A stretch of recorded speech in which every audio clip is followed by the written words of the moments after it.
માતા પિતા માટે લાલબત્તી સમાન કિસ્સો રમતા રમતા આખું રમકડું ગળી ગયેલા બાળક માટે તબીબો બન્યા દેવદૂત। નાના બાળકોની સહજ જિજ્ઞાસા ક્યારેક તેમના જીવ માટે જોખમી સાબિત થઈ શકે છે તેવો જ એક ચોંકાવનારો કિસ્સો તાજેતરમાં પ્રકાશમાં આવ્યો છે। એક માસૂમ બાળક રમતા રમતા આખું રમકડું ગળી ગયું હતું, જેના કારણે તેને શ્વાસ લેવામાં તકલીફ પડવા લાગી અને ગૂંગળામણને કારણે તેની હાલત અત્યંત નાજુક બની ગઈ હતી। ગભરાયેલા વાલીઓ તાત્કાલિક બાળકને હોસ્પિટલ લઈ દોડ્યા, જ્યાં તબીબોએ સમય સૂચકતા વાપરી બાળકની તપાસ હાથ ધરી અને ક્ષતિગ્રસ્ત અંગોની ગંભીરતાને પારખી ઓપરેશનનો નિર્ણય લીધો હતો।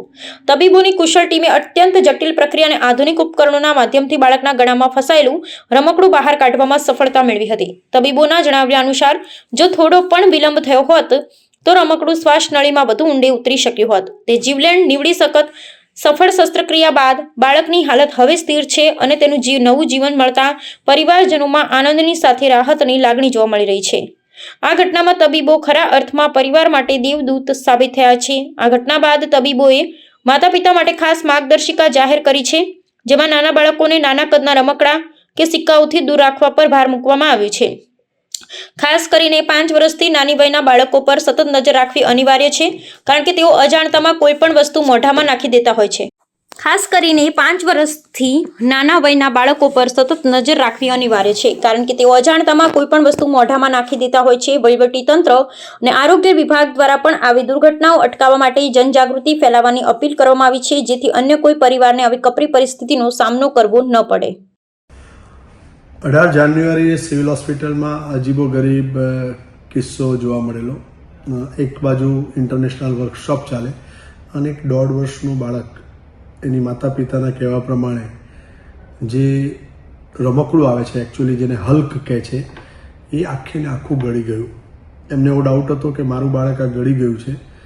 નવાઈની વાત એ છે કે એક્સરે કર્યું તો એમાં પણ આપણને એક સંપૂર્ણ હાથ પગવાળું એક રમકડું એક્સરેમાં પણ દેખાય છે અને એને પછી એન્ડોસ્કોપી કરવામાં આવી કે અપર જીઆઈ એન્ડોસ્કોપી કરી તો હોજરીની અંદર આખું રમકડું, જેને માથું, હાથ પગ, ધડ, એટલે કે સંપૂર્ણ રમકડું બાળક ગળી ગયેલું ખૂબ ડિફિકલ્ટ હોય છે, કારણ કે મોટી સાઇઝનું રમકડું નાના બાળક 1.5 વર્ષના બાળકના અન્નનળીમાં થઈ અને જે અન્નનળી હોજરીનો વાલ ક્રોસ કરી અને હોજરીમાં હતું અને જો ત્યાંથી આગળ નીકળ્યું હોત, કારણ કે સાઇઝના હિસાબે હોજરીના મુખમાં ફસાઈ શકે, આગળ જાય તો આંતરડામાં પણ ફસાઈ શકે, પરંતુ અમે એને સફળતાપૂર્વક કાઢી દીધું।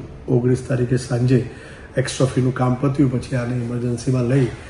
ડિફિકલ્ટી ત્યાં હતી કે આખું ને આખું રમકડું હોજરીના હિસાબે અંદર ફર્યા કરે, નાનું ડેલિકેટ ઇન્સ્ટ્રુમેન્ટ જે આને પકડવા માટે ઘણીવાર સક્ષમ ન હોય, હાથ પકડો તો વાંકું થઈ જાય તો બહાર ન આવે, એટલે ભારે જહેમત પછી અલ્ટિમેટલી માથું પકડાઈ અને એને અમે વાલ ક્રોસ કરીને એને સફળતાપૂર્વક બહાર કાઢી દીધું। મહત્વની વાત એટલી જ છે કે વંશના પિતા પણ કહી રહ્યા છે કે દરેક માતા પિતાએ ચોક્કસથી એના નાના બાળકનું ખૂબ ધ્યાન રાખવું પડશે કે કયા રમકડાથી રમે છે। આપણે રોજબરોજ આવા કિસ્સાઓ જોતા રહીએ છીએ કે શ્વાસનળીમાં કંઈ જાય તો જીવનું જોખમ પણ થઈ શકે, અન્નનળીમાં જાય તો મેજોરિટીમાં કિસ્સામાં વાંધો નથી આવતો, પરંતુ એ જ્યારે ફસાય, આંતરડામાં ફસાય